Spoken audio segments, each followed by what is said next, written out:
What's your experience of military field rations? Which countries have you tried? And are they disgusting to you? Or perhaps rather tasty when considering their freakishly long shelf life? Everyone has their own different experiences. Latvia's military is in the process of developing a new set of field rations for its troops, but in this case, flavour is not the priority. We take a look at what is the priority for today's video.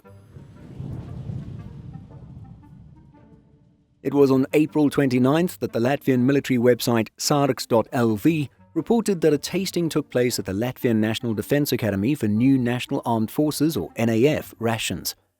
This saw the taste testing and evaluation of lightweight, long-lasting and nutritious freeze-dried meals. Sargs says that the new food prototypes were created in collaboration between the company Roga Agro and the Institute of Food of the Latvian University of Biosciences and Technology, or LBTU. Activities are taking place within the framework of a grant supported by the Ministry of Defence.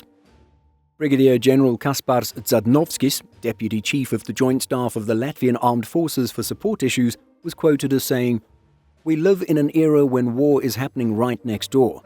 Russia, as an aggressor, is destroying the Ukrainian population, infrastructure, and our fellow soldiers every day. This is a time when we need to deploy not only kinetic but also support capabilities. And food is one of the three critical ones, along with ammunition and fuel." Zadnovskis pointed out that the current dry rations used by Latvia's armed forces is already of sufficient quality and taste, but one weak point remains: its expiration date. It's reported that the new freeze-dried meals have a potential shelf life of up to 8 to 10 years.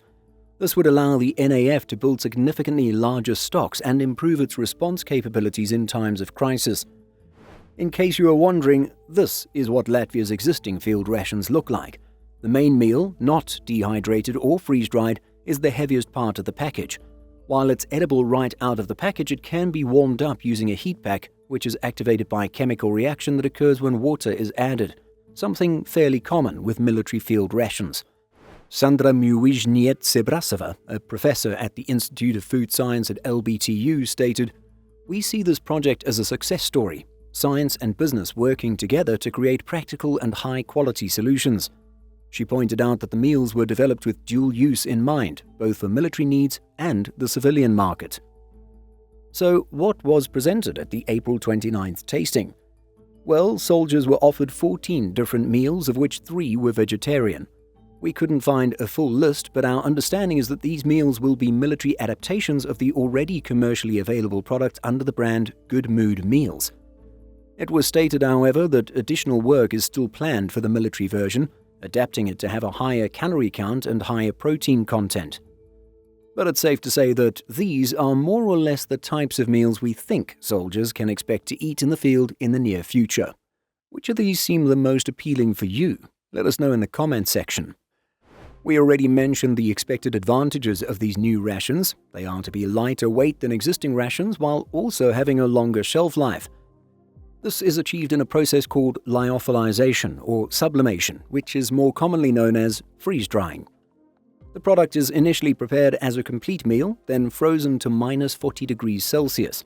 It's then lyophilized in a vacuum and later dehydrated further to eliminate any residual moisture. It's said that this process retains up to 97% of nutrients.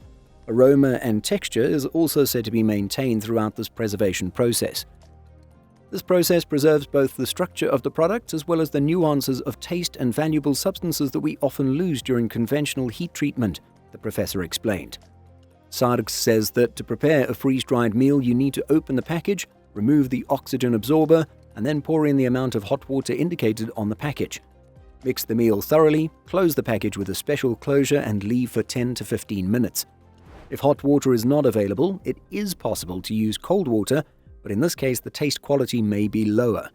The meal would be safe to consume, but to fully enjoy the taste, it's of course recommended to use hot water. And so, how do the taste testing troops feel about the meals? Well, here are some interviews with Latvia's LTV. The captions are auto-generated through YouTube, so we're not completely sure of their accuracy. Latvians watching, please let us know if there are any serious translation errors that we need to know about. Ēdu kariju vistu ar īsiem. Manuprāt, kad ir ok, man ļoti garšoja. Un es esmu tāds izleps ēdājs, tā kā man šis ļoti patīk, jā. Tad salīdzinot ar iepriekšējām MRI, viņām ir garša, jo iepriekšējās viņas ir kā putras, un tad arī te var redzēt to pilnīgi visu sastāvu, gan rīsus, gan vistu, un tāpēc es lieku 10 no 10. Šobrīd es baudu goši kartupeļiem. Garšo diezgan dabiski, teiksim tā. Iepriekšējā MRI varbūt viņa nebija, neteikšu, viņa bija slikta, bet šitā viņa ir tāda vairāk, tā garšo pēc mājas maltītes, tā var nosaukt. Bet jā, ļoti garšīgi, ļoti labi. Ja tīpaši, ja viņi varēs būt tādā pašā garšā arī pēc 7 pāris vairākiem gadiem, tad tas ir, domāju, ļoti liels solis priekš armijas uzturdevas. Overall, it was reported that the mood was positive, and both the soldiers of the Land Forces Mechanized Infantry Brigade and the Navy acknowledged that the food was surprisingly tasty, with some even stating that it surpassed the previous rations. The only criticism mentioned was the practicality of quickly sourcing hot water in field conditions in the forest. Ultimately, food is essential for members of the military, not just for survival and sustenance, but also for morale.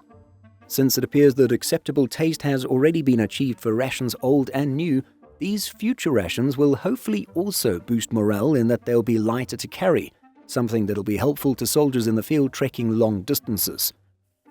So, circling back to the beginning of our video, do let us know your experiences of military rations, and also let us know in the comment section what you think of these meal kits being developed for the Latvian military. As always, thanks for watching, and we'll see you next time.